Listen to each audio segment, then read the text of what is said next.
కొంతమంది పాస్టర్లు అందరూ సంపాదనే ధ్యేయంగా పనిచేస్తున్నారు కదా మరి. కొంతమందిని మీరే అంటున్నారు కదా, అందరూ కాదని మీరు ఒప్పుకున్నట్టే కదా. సరే, చాలా మంది పాస్టర్లు చాలా మంది పాస్టర్లు ఉన్నా కొందరు మాత్రం నమ్మకంగా పనిచేసే వాళ్ళు ఉన్నారు కదా. అందరూ ఒకే రకంగా ఉంటారని అందరిలో పాస్టర్ హేమన్ ఒకడు, అంతేనా? అంటే ఏ విషయంలో? అంటే సంపాదన లెక్క చేయకుండా దేవుని ప్రేమ, దేవుని ప్రార్థనలో ఉన్న వ్యక్తులలో పాస్టర్ హేమన్ ఒకడు. నాకు ఆస్తి అనే ఆలోచనలో ముందుకు వెళ్తున్న వ్యక్తినే తప్ప ఆస్తులు ఎటువంటి సంపాదించుకోవడానికి ఇబ్బందులు ఏం లేవా? ఇబ్బందులు లేవా? ఇబ్బందులు అంటే వ్యక్తిగతంగా మీకు ఏమి ఇబ్బందులు లేదా? వ్యక్తిగతంగా ఇబ్బందులు అంటే ఫినాన్షియల్ గానండి, ఫినాన్షియల్ గానీ, పర్సనల్ గానీ, రిలేషన్ పరంగా గానీ ఇబ్బందులు ఏం లేవా? ఇబ్బందులు అనేటువంటివి మనిషిగా ప్రతి ఒక్కరూ అనుభవిస్తారండి. Right, okay. అంటే ఒక పాస్టర్ అయిన మీకే ఇబ్బందులు ఉన్నప్పుడు దేవుడి ప్రార్థన చేస్తూ ఆదివారం వచ్చినంత మాత్రాన వారి ఇబ్బందులు ఎట్లా తొలగిపోతాయి? ఎలాగ నాకు అర్థం కాలేదు.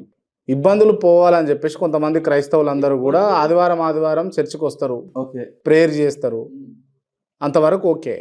మీలాంటి పాస్టర్లకే ఇబ్బందులు ఉన్నప్పుడు వారి ఇబ్బందులను దేవుడు తీరుస్తాడా అని అన్నది ఆ విశ్వాసం మీకు ఉన్నాయి. ఇబ్బందులు మీకు కూడా ఉన్నాయి. నేను చెప్పేది ఏంటంటే, ఫస్ట్ ఆఫ్ ఆల్ ఇబ్బందులు తీరుస్తాడు అనే ఉద్దేశంతో చర్చికి వచ్చే వాళ్ళు ఎవరైనా ఉంటే ఫస్ట్ ఆఫ్ ఆల్ చర్చికి రావడం మానేయండి. ఇబ్బందులు అనేటువంటివి తీరాలి అనే ఉద్దేశంతో రావద్దు.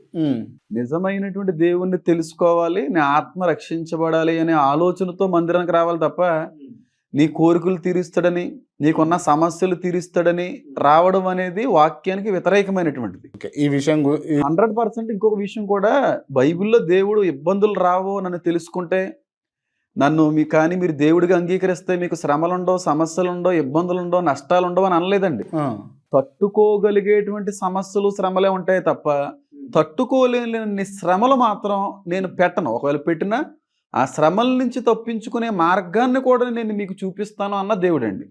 అంతేగాని ఈ దేవుల్లోకి వస్తే సమస్యలు, దేవుల్లోకి వస్తే ఏదో వచ్చి పడిపోద్ది అనేది కాదు. అన్నిటికంటే ముందుగా మన ఆత్మ రక్షించబడుతుంది అనే ఉద్దేశంతో రావాలి తప్ప డబ్బులు వస్తాయి, అప్పులు తీరుతాయి, సమస్యలు తీరుతాయి అనేటువంటి ఆలోచనతో వచ్చినంతకాలం దేవుడు అర్థం కాడు, దేవుడి యొక్క శక్తి ఎప్పటికీ కూడా మీరు అనుభవించలేరు. అదైతే నేను చెప్పగలను. ఓకే, సరే అండి, ఓకే.